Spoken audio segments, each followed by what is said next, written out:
everyone. Hi. My name is Lori Fishbard. I'm a health and wellness counselor, and basically what that means is I help people get in control of their lives, and I help them move from point A to point B, whatever that looks like. Having celiac myself and my daughter, my 16-year-old daughter has celiac.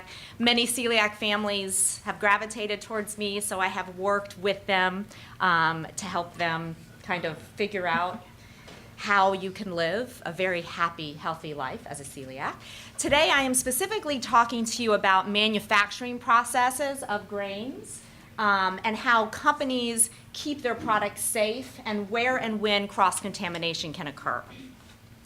So let's start with the grains that are naturally gluten-free. So these grains are oats, millet, buckwheat, quinoa, sorghum, soy, flaxseed, amaranth, and rice, with wild and brown rice being my favorites.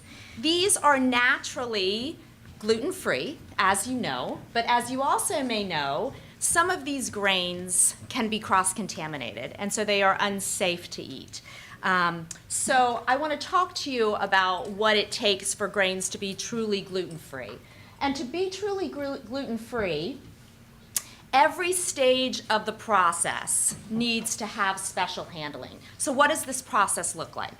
So I have it up here where cross-contamination can occur. We start in the fields, right, with the farmers. So the farmers need to have dedicated fields where they're growing. A lot of farmers have rotational crops, meaning they may grow a gluten-free grain one season and then grow another grain that's not gluten-free the next. Well, obviously there's going to be cross-contamination in the soil. Also, you can have a field that's in close proximity to another field. One is a gluten-free grain, one is not. The wind blows, and guess what happens? You have cross-contamination. So we have to start at that level to know what our farmers are doing. Next, we move to the milling and processing in a manufacturing facility. And again, there's going to be a risk of cross-contamination if there are shared equipment, right? So if one grain is going through the equipment and then it's not cleaned thoroughly and the next grain goes through, you've increased your risk of cross-contamination. One way to avoid this, obviously, is to have dedicated gluten-free facilities. And we're going to talk in a bit about some of the companies that do have gluten-free facilities. Then it goes to packaging and shipping, where, again, if it's a shared truck, and a truck just had a shipment of something and then it's not thoroughly cleaned and sterilized, you have another grain that isn't gluten-free, then you're going to have cross-contamination there. And then it comes to us. And it's our responsibility in our homes to make sure that we've set ourselves up, that if we buy a pure product, that we're not cross-contaminated in our own homes. So make sure we don't share cutting boards or wooden spoons or pots and pans that aren't thoroughly cleaned. And then, of course, if we go out to eat at restaurants or eateries, we need to know what questions to ask and kind of know what we're putting into our bodies. So let's look at a few of these companies and how they keep their products safe. Let's start with Bob's Red Mill. So Bob's Red Mill has a number of products, gluten-free products, on the market. They also have some of the strictest testing protocols out there, as well as dedicated facilities. They adhere to a standard of 20 parts per million, under 20 parts per million, although I spoke to two different reps from the company, and they say that their goal is to get much lower than that. They work with their farmers and their suppliers to avoid cross-contact at the farm level. When an ingredient is brought into the facility, it is from a supplier. It immediately goes to their quality assurance team. It's tested for gluten. If it passes, it's allowed into the facility for milling and processing. They have dedicated free facilities, and if something is brought in and fails, then it is immediately removed. Bob's Red Mill also has other facilities that are not dedicated gluten-free, so if it's another grain that they source, then it'll go to one of those other facilities. They did mention to me that some grains are just harder to secure gluten-free from their suppliers than others. We know oats is a big issue, and we're going to talk more about that. But also they told me sorghum and buckwheat. And so my takeaway from that is, if it doesn't say gluten-free, I would maybe look for a product that does. Because if it doesn't say gluten-free, there's probably a reason that the manufacturer is not calling it gluten-free. Bob's Red Mill says if we can't get it, then we don't put gluten-free on the label. King Arthur flour. They also have similar kind of testing protocols as Bob's Red Mill. The nice thing about them, they have a dedicated facility. They test their products according to the GFCO, which is the Gluten-Free Certification Organization, and they adhere to a standard of less than 10 parts per million. So all of their products that say gluten-free, you know that you're getting less than 10 parts per million. General Mills, I know there's a lot of controversy around General Mills. They offer more than 600 products that are gluten-free. They have their Chex line, they have Pillsbury, they have a pie crust, a pizza crust, some chocolate chip cookies that are gluten-free. They have the Bisquick, the very popular Bisquick pancake mix, and then the Betty Crocker that we love in my family, the Betty Crocker baking mixes. So they have recently changed some of their protocols to offer Cheerios also that are gluten-free. There's 5 varieties that they now label gluten-free: the original yellow box, the Honey Nut Cheerios, multigrain, frosted, and apple cinnamon.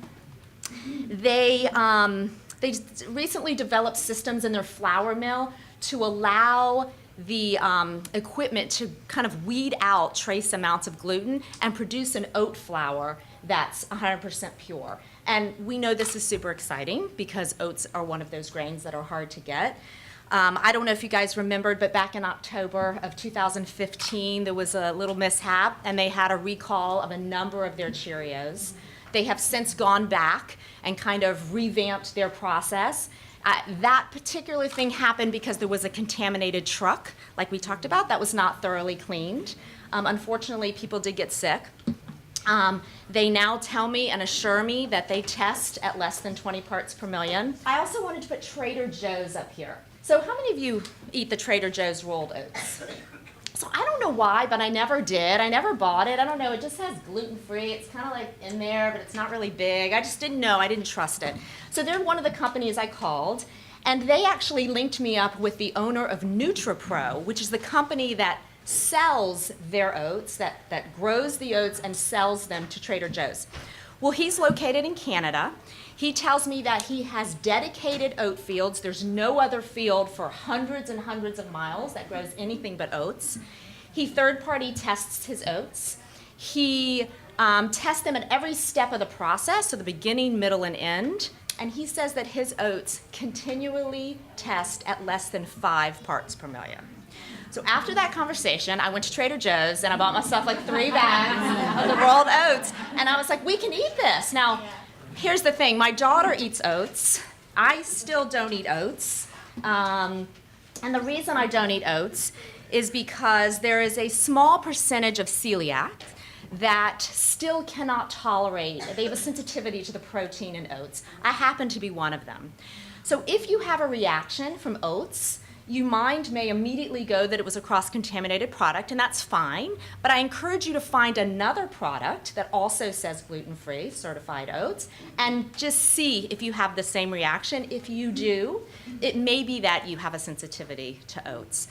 Oats often are grown with other crops, like I mentioned, wheat, rye, and barley. They're usually transported on the same trucks. So when we're looking for oats and when we're talking to companies, we are looking for third-party testing, we are looking for dedicated fields and facilities, and we're looking for labels. If you find a bag of oats in the store that does not say gluten-free or certified gluten-free, assume that it is not gluten-free.